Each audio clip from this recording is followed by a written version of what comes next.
നിർണായകമായ ചില ചർച്ചകൾ ഡൽഹിയിൽ നടക്കുന്നു. നേരത്തെ അച്യുതൻ പറഞ്ഞതുപോലെ അത് കേവലം നമ്മുടെ സുരക്ഷാ ഓഡിറ്റ് മാത്രമല്ല, സുരക്ഷാ സ്ഥിതികൾ വിലയിരുത്താനുള്ള യോഗം മാത്രമല്ല. ഇന്നലത്തെ പാകിസ്ഥാൻ്റെ അങ്ങേയറ്റത്തെ പ്രകോപനമുണ്ടാക്കുന്ന രീതിയിൽ ഒരു എസ്കലേഷൻ സമയത്ത് ചെയ്തുകൂടാത്ത ഒരു സീരിയസ് മിസ്റ്റേക്ക് ചെയ്ത പാകിസ്ഥാന് അതേ അർത്ഥത്തിൽ നമ്മുടെ ഇതുവരെയുള്ള പോളിസിയായ അതേ അർത്ഥത്തിൽ, അതേ ഡൊമൈനിൽ, അതേ ഇൻറ്റൻസിറ്റിയിൽ, ഒന്ന് ഇങ്ങോട്ടാണെങ്കിൽ ഒന്ന് അങ്ങോട്ട് എന്ന രീതിയിൽ മാത്രം മതിയോ, അതോ അതിനപ്പുറം ഏതെങ്കിലും തരത്തിൽ സാധാരണക്കാരെ, നിരപരാധികളെ കൊന്നൊടുക്കാൻ, ഷെല്ലുകൾ വിടാൻ ഇനി കൈപൊന്താത്തവണ്ണം അവരെ നിർവീര്യമാക്കണോ തുടങ്ങിയ കാര്യങ്ങളൊക്കെ ഒരുപക്ഷെ ചർച്ചയായേക്കാവുന്ന ഒരു പ്രധാനപ്പെട്ട മീറ്റിങ്ങുകളാണ് ഇപ്പോൾ നടന്നുകൊണ്ടിരിക്കുന്നത്. ജോയിൻറ്റ് ഡിഫൻസ് സ്റ്റാഫ്, സംയുക്ത സൈനിക മേധാവി, വിവിധ സേനാ തലവന്മാരുമായി പ്രതിരോധ മന്ത്രി കൂടിക്കാഴ്ച ഇപ്പോൾ നടത്തിക്കൊണ്ടിരിക്കുന്നുണ്ട്. അതിന് പിന്നാലെ പ്രതിരോധ മന്ത്രി പ്രധാനമന്ത്രിയെ കാണുന്നു.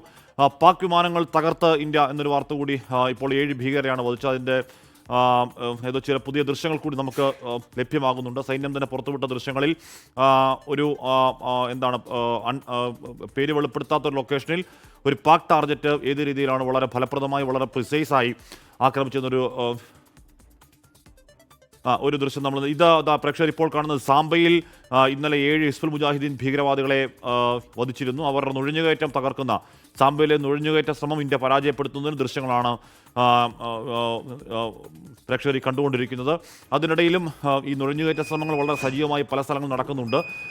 അതിനിടയിൽ ഏതോ ഒരു സ്ഥലത്ത് ചാവേറാക്രമണം ഉണ്ടായി എന്ന് ചില പാക് മാധ്യമങ്ങൾ വ്യാജം പ്രചരിപ്പിക്കുന്നുണ്ടായിരുന്നു. അത് വ്യാജമാണ് എന്ന് ഇന്നലെ തന്നെ നമ്മുടെ PAB പറഞ്ഞിരുന്നു. പക്ഷേ ആ നുഴഞ്ഞുകയറ്റ ശ്രമം വളരെ സജീവമായി പല മേഖലകളിൽ കൂടി നടക്കുന്നുണ്ട്. അത് സാംബയിൽ നടത്തിയ ശ്രമം ഇന്നലെ BSF പരാജയപ്പെടുത്തിയതിൻ്റെ വാർത്ത പുറത്തു വന്നിരുന്നു. അതിൻ്റെ ദൃശ്യങ്ങളാണിപ്പോൾ പ്രേക്ഷകർ കാണുന്നത്.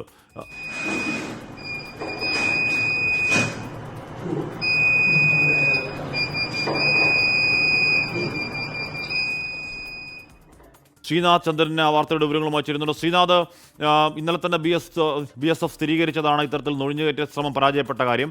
പക്ഷേ അത് വളരെ ഏത് രീതിയിൽ എഫിഷ്യൻ്റായി, എഫക്റ്റീവായി നുഴഞ്ഞുകയറ്റ ശ്രമം പരാജയപ്പെടുത്തുന്നു എന്നൊരു ദൃശ്യങ്ങൾ കൂടി ഇപ്പോൾ പുറത്തേക്ക് വരികയാണ്. എന്തായാലും ആ മേഖലയിലൊക്കെ സൈന്യത്തിൻ്റെ കണ്ണുകൾ ജാഗരൂകം നോക്കിയിരിപ്പാണ്.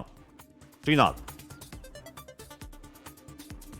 തീർച്ചയായും. കാരണം ഡ്രോൺ ഉപയോഗിച്ച്, മിസൈൽ ഉപയോഗിച്ചുള്ള ആക്രമണം ഒരു വശത്ത് പാകിസ്ഥാൻ നടത്തി. അത് ഇന്ത്യ പരമാവധി ഭംഗിയായി തന്നെ അതിനെ മറികടന്നു, അതിനെ നശിപ്പിച്ചു. ഒരു ഡ്രോണും ഒരു മിസൈലും മണ്ണിൽ വീഴാതെ, നമ്മുടെ ഭൂമിയിൽ, ഇന്ത്യയുടെ മണ്ണിൽ വീഴാതെ അതിനെയൊക്കെ തകർക്കാൻ നമുക്ക് കഴിഞ്ഞു. പക്ഷേ അതിന് പിന്നാലെ പാകിസ്ഥാൻ അതിർത്തിയിൽ വെടിനിർത്തൽ കരാർ ലംഘിച്ചുകൊണ്ട് വലിയ തോതിൽ വെടിവെച്ചുകൊണ്ടിരിക്കുന്നു. മാത്രമല്ല ഭീകരവാദികളെ ഇന്ത്യയിലേക്ക് അയക്കാനുള്ള ശ്രമം നടത്തുന്നു.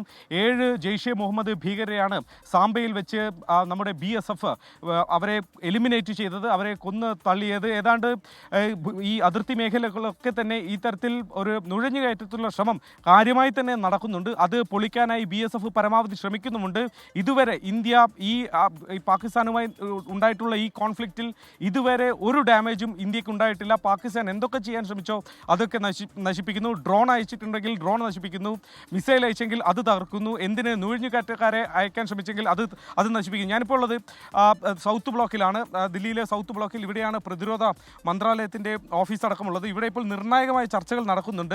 രാജ്നാഥ് സിംഗ്, നമ്മുടെ പ്രതിരോധ മന്ത്രി, CDSുമായി, സംയുക്ത സൈനിക മേധാവിയുമായും ഇപ്പോൾ ചർച്ച നടത്തുകയാണ്. സേനാ മേധാവിമാർ അവിടെ ഉണ്ടായിരുന്നു. ആ ചർച്ചയിൽ നേരത്തെ ആഷ്മി സൂചിപ്പിച്ച പോലെ മുന്നോട്ട് എങ്ങനെ എന്ന കാര്യത്തിലൊക്കെ തന്നെ നിർണായകമായ തീരുമാനങ്ങൾ ഉണ്ടാകും എന്നതാണ് നമ്മൾ മനസ്സിലാക്കുന്നത്. മാത്രമല്ല DRDOയുടെ മേധാവിയെ കൂടി ഇപ്പോൾ ഇങ്ങോട്ട് വിളിപ്പിച്ചിട്ടുണ്ട് എന്നതാണ് മനസ്സിലാക്കുന്നത്. അങ്ങനെയെങ്കിൽ DRDO മേധാവി, നമ്മുടെ രാജ്യത്തെ പ്രതിരോധ രംഗത്തെ ഗവേഷക സ്ഥാപനം, മികച്ച നമ്മൾ തദ്ദേശീയമായി നിർമ്മിക്കുന്ന ആയുധങ്ങൾ, അതിൻ്റെയൊക്കെ നിർമ്മാണ കേന്ദ്രം, അതിൻ്റെ ഗവേഷണ കേന്ദ്രം, അതിൻ്റെ പദ്ധതിയിടുന്ന കേന്ദ്രം, അതിൻ്റെ മേധാവിയെ കൂടി ഇങ്ങോട്ടേക്ക് വിളിപ്പിച്ചിട്ടുണ്ട്. അങ്ങനെയെങ്കിൽ രാജ്നാഥ് സിംഗ് അദ്ദേഹവുമായി കൂടി ചർച്ച നടത്തും. നമ്മളെ സംബന്ധിച്ചിടത്തോളം ഈ പ്രത്യാക്രമണത്തിൽ നമുക്ക് അഭിമാനിക്കാവുന്ന പല നേട്ടങ്ങളുമുണ്ട്.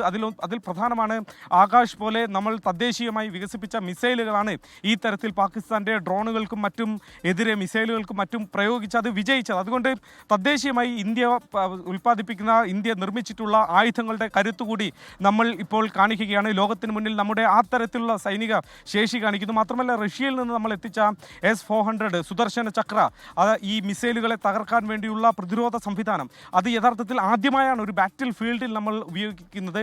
അത് വിജയം കണ്ടിരിക്കുന്നു.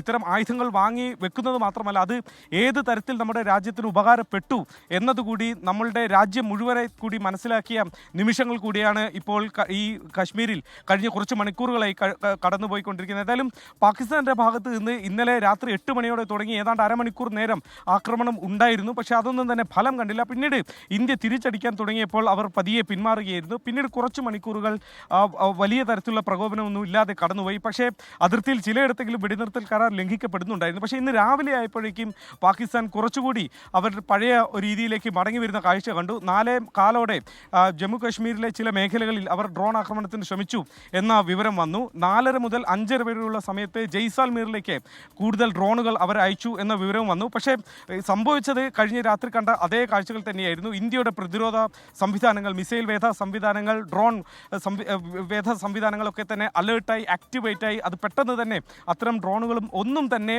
അതിൻ്റെ പൂർണ്ണാർത്ഥത്തിൽ അതിൻ്റെ ലക്ഷ്യം കൈവരിക്കുന്ന തരത്തിൽ നമ്മുടെ ഭൂമിയിലേക്ക്, നമ്മുടെ മണ്ണിലേക്ക് വീണില്ല. അതൊക്കെ തന്നെ തകർത്ത് തരിപ്പണമാക്കുകയും ചെയ്തു. ഇന്നിപ്പോൾ പഞ്ചാബിൽ നിന്ന് ഒരു മിസൈലിൻ്റെ ഒരു ചൈനീസ് നിർമ്മിത മിസൈലിൻ്റെ ഒരു ഭാഗം, അത് പാകിസ്ഥാന് ചൈന സമാനമായി കൊടുത്തതാകാം, ആ മിസൈലിൻ്റെ ഭാഗങ്ങൾ കൂടി കണ്ടെത്തിയിട്ടുണ്ട്. ഇപ്പോൾ അവിടെ പഞ്ചാബ് പോലീസ് എത്തുകയും അവിടെ പരിശോധന നടത്തുകയും ചെയ്യുന്നുണ്ട്. അതിനപ്പുറത്തേക്ക് ആ രൂപത്തിൽ പോലും ഒരു മിസൈലും ഒരു ഡ്രോണും പോലും നമ്മുടെ മണ്ണിലേക്ക് വീണിട്ടില്ല എന്നത് നമ്മുടെ പ്രതിരോധ സംവിധാനങ്ങളുടെ, റഡാറുകളുടെ, മിസൈലുകളുടെ ഒക്കെ തന്നെ കരുത്ത്, അതിൻ്റെ മികവ് ഒക്കെ തന്നെ തെളിയിക്കുന്ന. അതിൽ വിദേശത്ത് നിന്ന്, റഷ്യയിൽ നിന്നും ഇസ്രായേലിൽ നിന്നും എത്തിച്ച ഡ്രോണുകളും പ്രതിരോധ സംവിധാനങ്ങളും മാത്രമല്ല, നമ്മൾ തദ്ദേശീയമായി വികസിപ്പിച്ച മിസൈലുകളുടെയും മറ്റും കരുത്തുകൂടി കഴിഞ്ഞ മണിക്കൂറുകളിൽ ഇന്ത്യ ലോകത്തിന് ബോധ്യപ്പെടുത്തി കൊടുത്ത നിമിഷങ്ങളാണ് ഹാഷ്മി.